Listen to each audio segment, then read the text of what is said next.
I did something, and I don't regret it one bit. I bought a new camera.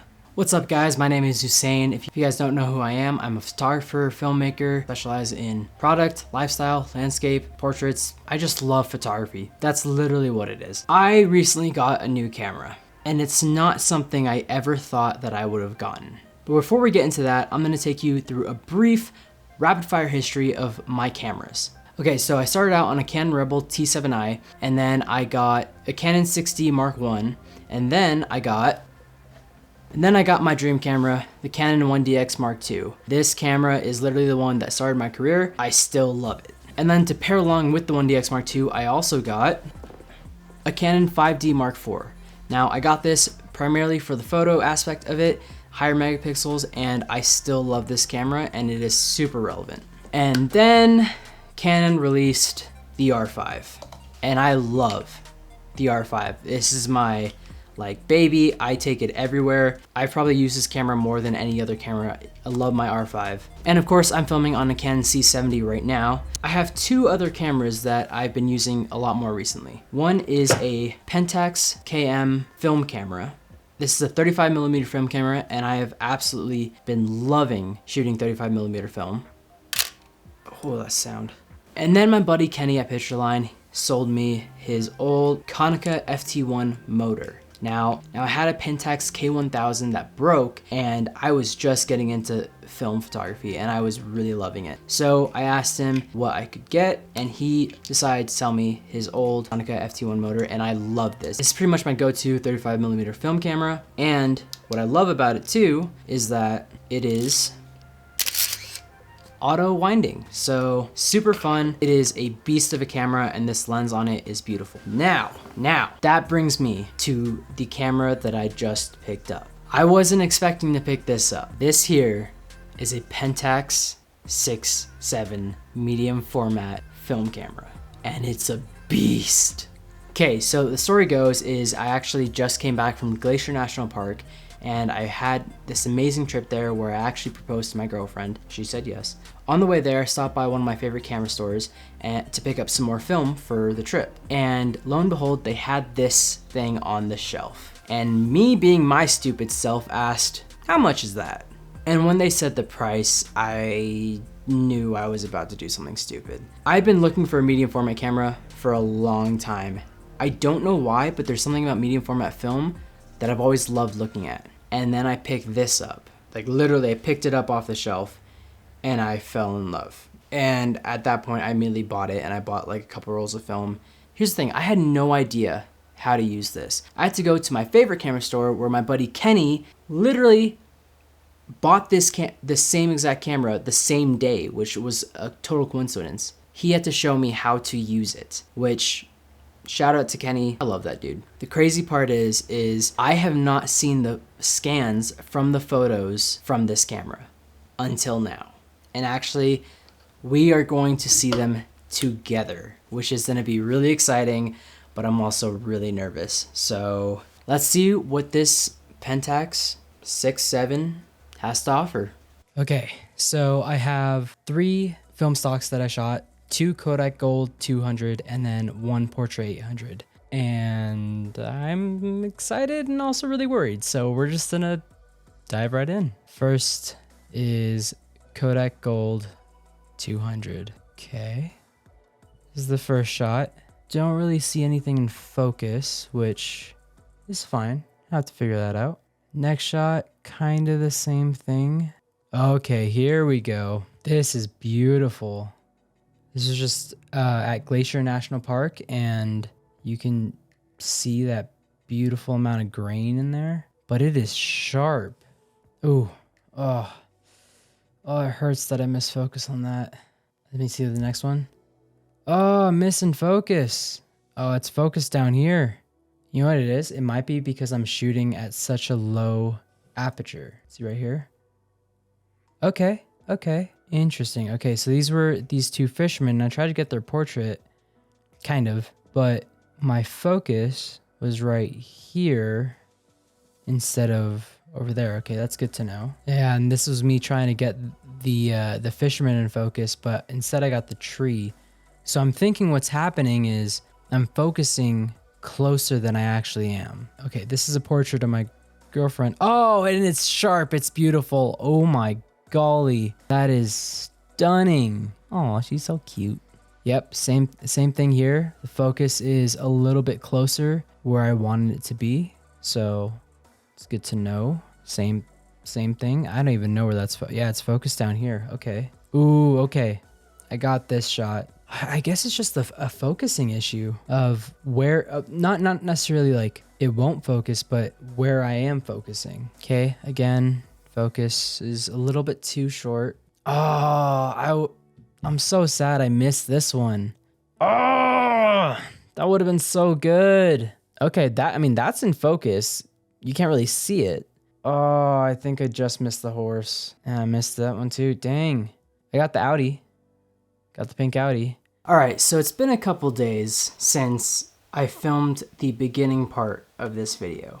And the reason being is because when I got the scans back from my first couple rolls from the Pentax 6x7, the photos were not what I expected. Basically what happened was I was shooting at a very high aperture. Usually when you're shooting full frame or even APS-C or Micro Four Thirds, shooting at a very high aperture like f2 is typically what you want, especially if you want that nice blurry background. I've learned that medium format is a different beast. It is completely different than anything else that I've shot with because of the massive sensor size. So when I shoot at f2.4, which is the fastest that this lens will go to, the depth of field is extremely shallow, meaning the things that are in focus, it's like a sliver of focus. And that was what I did wrong. A lot of the photos that I took, I missed focus because of how shallow that depth of field was. And also, I mean, the throw on this lens in particular is a lot. There's a lot of movement for this lens. This is the 105mm 2.4 lens, and there is a lot of throw when it comes to how much you can focus. And so for me, finding focus through the viewfinder was actually quite difficult. I thought I nailed it in camera. Apparently I didn't. And so I went back to the place where I bought this camera, which is Essential Photo Supply in Salt Lake City. And I was like, hey, what did I do wrong? Is this me? Is this the camera? Help me. And basically they were confused as well. So they took the camera, they shot some test rolls. What they found out was the camera works perfectly fine. It was me. It was me that was the problem. And so they shot a couple test rolls of film. I shot a couple test rolls of film. The results I got were absolutely way better. The focus was spot on. They were sharp. They were beautiful images. Okay, so I have the photos pulled up on my phone, and this first photo of just the corner of this bench is honestly perfectly in focus. The colors are great. This was shot with, I believe, Kodak Gold 200. As you can see, this is the photo of the sign. It looks amazing. I mean, all these photos, and keep in mind, these are just like normal photos of everyday things. Like this is the open sign. And I mean, the colors and everything, the focus is spot on. It's a beautiful image. Who would have thought that a trash can would look so good in 120mm film? The next couple photos I have, so I took of this vintage car that I saw in the parking lot of my favorite camera store, Pictureline. It was just super cool, and I was like, you know what, I'm gonna try to get this shot. The thing I did different was I stopped down and got my focus and just took the shot, and it turned out great. I mean, that's a beautiful photo, and that's actually unedited. Oh, this is Portrait 400. It's gorgeous. I'm obsessed. The next photo is of the Tetons. I actually set the focus to infinity, so hopefully I got that in focus. And then I did a couple portraits of my roommate's brother. This was actually really interesting because I basically measured him out with a ruler from where the sensor was, and I measured him out about 5 feet away from the camera. Then I set my focus to 5 feet. And as you can see, the shots were perfect. They were really well lit. I had to add a lot of light, I'll tell you that, because I was stopped down so much. Basically, what this has taught me is that there is another way of learning how to shoot photos that I have not learned before, and I'm excited about that because sometimes when I take photos, when I'm doing stuff for companies and when I'm doing stuff for myself or anything like that, sometimes it can kind of become a formula that I have to put in the variables and then I get the photo that I want. And I already know how to do it just by picking up another piece of kit and using it and kind of feeling new to the whole game of not only film, but medium format film, which is another beast in and of itself, is honestly so much fun. I mean, yes, granted, medium format is crazy. I mean, there's so much that goes into it. The rolls of film are expensive.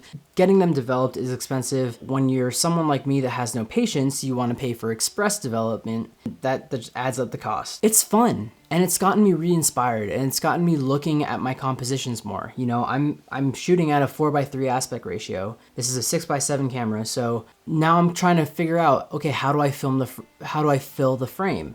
I'm not trying to crop these images because they are film, and I want to make sure I get the most out of each roll of film that I'm shooting. So it's a really interesting way of kind of becoming new again in this art form, and it's honestly been very rewarding, and I've been really enjoying it. So after pretty much failing my first couple rolls of medium format film, I'm not giving up. That is the exciting part, is that it's a new venture, it's a new thing. It makes me feel like I first picked up a camera again, and I'm excited. I'm going to try to shoot as much as I possibly can, and I want to share that with you. I want to take you guys along with me on my photo journeys. You know, I can attach a GoPro to this and literally take you, maybe do a POV style if that is cool.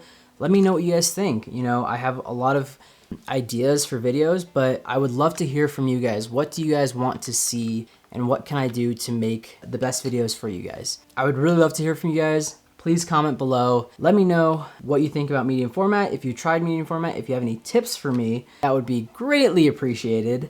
And if you guys like these videos, please, it would be amazing if you subscribed. There's a lot more content coming. We have stuff from EDC to gift guides to, you know, lifestyle, fashion, and obviously all encompassing photography. And that's gonna be the best, that's gonna be the biggest thing that I'm gonna be focusing on. I hope you guys liked this video. If you guys did like it, please shoot that subscribe button. I will see you guys later. Peace.